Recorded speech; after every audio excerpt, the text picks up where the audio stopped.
Good morning. I'm Elton Robinson with your November 13th grain and oilseed update. Headlines include an increase in the size of the corn and soybean crops and lower exports this marketing year expected for wheat, grain, sorghum, and corn.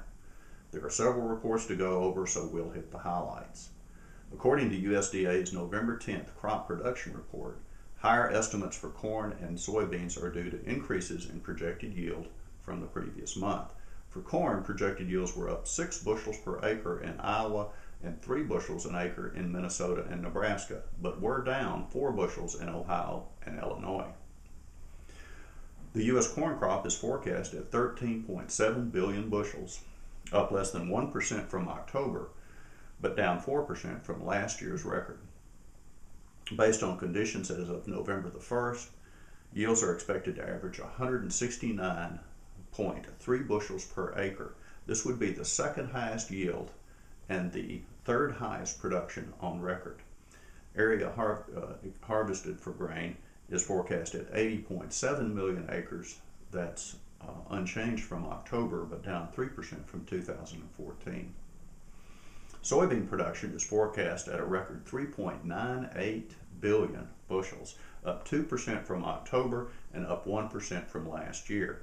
Based on November 1 conditions, yields are expected to average 48.3 bushels per acre. Area for harvest at 82.4 million acres is unchanged from last month.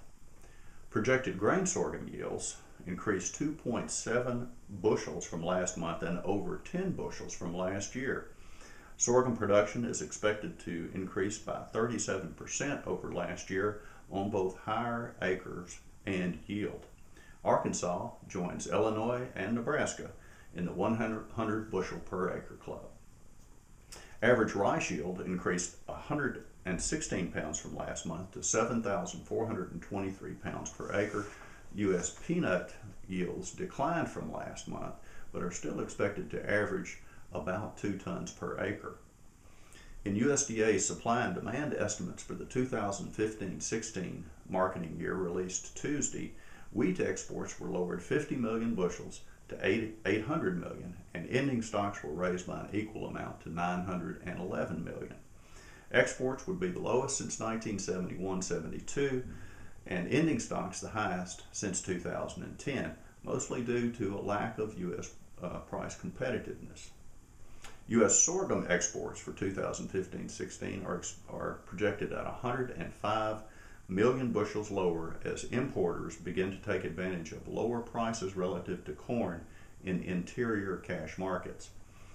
Corn exports were lowered 50 million bushels to 1.8 billion bushels. U.S. corn export sales and shipments lagged behind last year at this time, and U.S. supplies remain uncompetitive in many foreign markets as corn from Brazil continues to undercut U.S. offerings. U.S. corn ending stocks for 2015-16 are projected 199 million bushels higher at 1.76 billion. Soybean exports for 2015 and 16 were raised 40 million bushels to 1.7 billion bushels based on higher supplies. Ending stocks were raised to the highest level in 10 years at 465 million bushels. Rice exports were raised 1 million hundredweight to 98 million hundredweight with all of the increase in long grain. Long grain exports are projected at 65 million, while medium and short grain exports are projected at 33 million. Rice ending stocks are projected at 39.8 million hundredweight, which is unchanged from last month. To wrap up, here's a quick look at weekly U.S. exports for the week ending November 5th. Wheat exports of 240,000 metric tons were up 35% from the previous week, but down 12% from the prior 4-week average. Corn exports totaling 271,000 metric tons were down 45% from the previous week and 44% from the prior 4-week average, with Mexico and Japan as primary customers. Grain sorghum exports of 168,000 metric tons were down 26% from the previous week, with China again as the primary customer.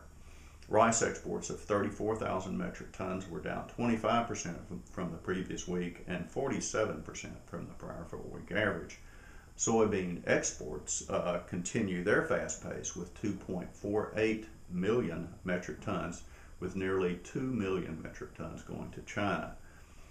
Soybean meal exports total 217,000 metric tons, while soybean oil exports totaled 29,000 metric tons. Beef exports of 13,300 metric tons were up 10% from the previous week, while pork exports of 16,000 metric tons were down 16%. Well, that's it for this week's report. I'm Elton Robinson. We will see you next week.